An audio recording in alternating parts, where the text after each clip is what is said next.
Okay, so we're sitting on the runway at Long Beach in the 152 and we're just going to fly a quick circuit, tell you about the Saitek Yoke. What you just saw me do there, setting the takeoff trim. Come back to the trimming in a minute. Okay, here we go, looking for 65 knots to lift off. Of course, if you've flown in a real Cessna, this yoke's a fairly familiar size and shape. It's modelled more or less on the real thing. The throttle's a quadrant type, obviously, not like the real thing, but it doesn't really make a lot of difference. In the right place, and it's a fairly similar sort of action. Flying here, obviously, with one hand on the yoke and one hand on the throttle, which is how it's done in real life. So at this stage what we're doing is trying to set the elevated trim for the climb, looking for about 70 knots in the climb in the 152. Now the obvious way of doing this is the little rocker switch more or less under your thumb on the left side of the yoke. To me that's not very realistic, certainly not for a Cessna, and it's actually quite fiddly because it only adjusts the trim in tiny little increments, so it's very, very slow.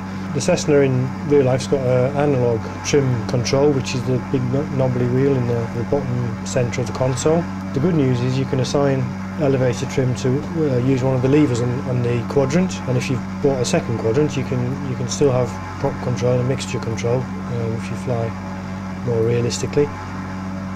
Prop control is not required in the 152 of course, so you get proper analog control over the elevator trim if you do that, and you can adjust it in big steps or small steps just as you like. Of course the yoke doesn't really model the trim forces very well. It's just got a few cheap springs inside that box, presumably. So you set in the trim more or less visually until you get the sort of picture you want, or maybe you do it by looking at the speed. But it's pretty realistic while you're trimming for a climb or to change your speed setting. I mean, one difference, like when you drop the flaps in the real thing, especially in something bigger like a 172, you put the flaps down and it pushes back pretty hard and you've got to hold it. Let's say you go straight to 20 degrees of flaps in a 172, you've actually got to push the thing quite hard while you reset the trim to keep the attitude. So you don't get any of that with a desktop yoke, certainly like this one.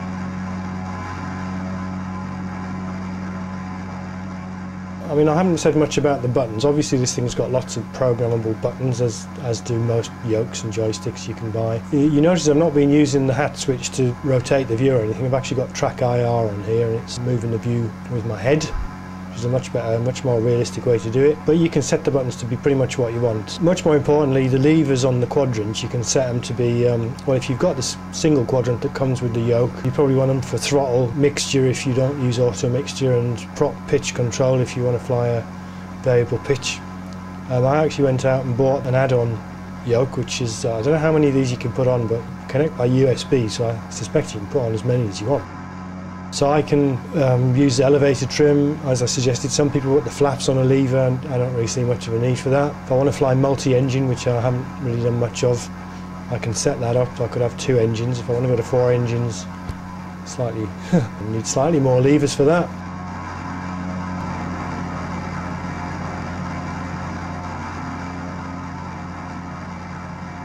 Okay, so we're just at the top of the climb now. I've climbed up a bit higher than proper circuit height here. Just for various reasons, gives you a better view. The weather's set up so you pop out the haze at the top here, so that's all I'm doing. I'm not going to change. Normally you'd come to the top of the climb, you'd reset your trim. We've just been talking about trim, but I'm not going to do that because we're staying in the circuit, just basically flying 70 knots up till we turn on to final. Okay, another issue that's not very realistic with a yoke like this is when it comes to making turns and also controlling the pitch, you're going to find that right away, if you're used to flying a real Cessna or an aircraft of any kind, this yoke's got clicks. It's got a sort of artificial détente in the pitch axis and in the roll axis, so when you get to the middle it clicks in and out of a little sort of notch, I suppose, which is fine. You know, it's this is a relatively cheap device. Frankly, it's trying to model in a very small package on your desktop, about a foot square. Quite a complicated dynamical system with negative feedback loops and all sorts. You've got control surfaces sticking up into an airflow of anything from like 50 knots to 90, 95 knots. And it centers itself pretty well. So you set the trim, you take your hands off, and the yoke pretty much hits a central spot, which is difficult to model in a system which just uses a couple of cheap springs. So they've stuck these clicks in the center. Problem is when you make a turn like we're looking at when I'm turning onto base here, it wants to stop in the center, and it's hard to make smallish corrections in roll left and right. Now actually in roll it's not such a big deal.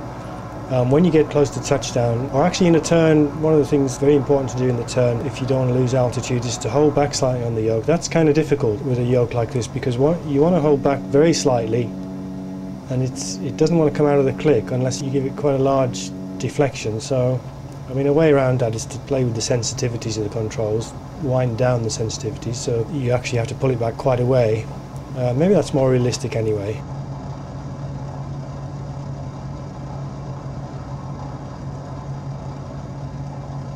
Couple of big problems with this yoke, I've got to say, usability wise. First one is there's a calibration problem, and it's a problem that's known about because there's a specific fix for it on the Saitek website. What happens is if you go to plug it in, you go to the calibration screen in Windows, it looks like the yoke's not centered, it's over to the right, and then if you rotate it to the left, it passes through the center and off to the left. But in practice there's a big dead spot in the center, so it's not really very flyable like that. The fix is a registry fix. You just there's some instructions, as I say, on the Saitek's website, and it just tells you to delete a couple of registry entries and then recalibrate the yoke by moving it around, and it works. That's the good news, is it works. Now the bad news is that under certain unspecified conditions it decalibrates itself again. Now I don't know what those conditions were. I originally thought it was just when you unplugged it from the USB port, but actually I've discovered it from time to time it relapses and you have to go and do that fix again, which is a pain in the backside. Main reason it's a pain in the backside is because there doesn't seem to be, and I'll maybe be corrected on this if people can tell me how to do this, doesn't seem to be a way to assign all the buttons you want to the yoke from within Flight Simulator, this is, and then save that in some sort of profile so you can reload it. Now that's a real pain, because when this calibration fix is applied, it forgets all the settings, so you've got to go back in and set your flaps up, set your elevator trim up, set your views up, set your whatever you've got on your buttons. Now this leads into the second difficulty with this yoke, again well known. Haven't really explored the fixes for this because I found a fairly obvious one. The fairly obvious fix is not to use the Saitek programming software. If you don't use that, you don't get the second problem. Now this problem is the phantom key press problem. That's what it's referred to as if you look around the web. Most often noticed by the view changes spontaneously while you're flying. Not very helpful. The best fix is just not to use their software. The downside of that is their software allows you to not only to program the keys in a very sophisticated way, but to save those settings in a profile. So a bit of exploration for me to do on that, basically, to see if there's another fix. If there is, fine. If there's not, then the long-term future of this yoke for me is questionable. But all in all, summing it up, when it's working, works pretty well. Pretty realistic. It adds quite a lot to the simulator. If you've got the rudder pedals, I haven't spoken much about the rudder pedals. I do have the pedals. Again, very realistic. Not much to say about the pedals really. The reason I didn't really include that in this review, I mean, flying a Cessna 152, you hardly really need to use the rudder very much. You switch to something like a big tail dragger with much bigger control surfaces, different ball game. Anyway, that's it. Saitek yoke, pretty good. Get an extra quadrant and you're all set. Get the rudder pedals. I don't know how well this mixes with other rudder systems like the CH rudder. I imagine it would work fine, but I ain't tried it.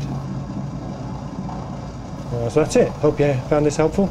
If you did, say so, and maybe I'll do some more reviews.